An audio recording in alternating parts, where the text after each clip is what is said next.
ঈদে যারা ছুটি পাবেন বাড়িতে যাবেন, রাত্রে বাড়িতে যাওয়ার চেষ্টা করবেন না, চেষ্টা করবেন দিনে যাওয়ার।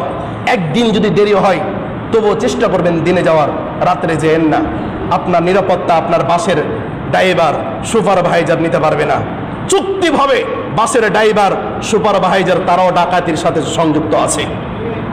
একজন 20 জন যদি যাত্রী থাকে, 10 জন যদি ডাকাত ওই বাসে উঠে, 5-10 হাজার টাকা ওই বাসের ড্রাইভারকে ঘুষ দিয়ে দিল, তোমরা সরে যাও, আমরা ডাকাতি করে সব কিছু লুটপাট করে নিয়ে যাই।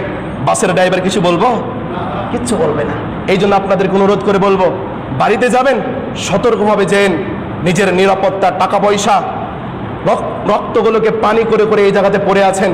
টাকা পয়সা, অর্থ, মা বাবাকে খুশি করবেন, ভাই বোনকে খুশি করবেন, এই টাকা পয়সা নিয়ে যাবেন। কাজেই যারা বাড়িতে যেতে চাচ্ছেন, ঈদে বাড়িতে যাবেন, নিরাপদে যাবেন, সতর্ক অবলম্বন করে যাবেন। তবে চেষ্টা করবেন রাত্রের ভিতরে বাড়িতে না যাওয়ার। যদি পারেন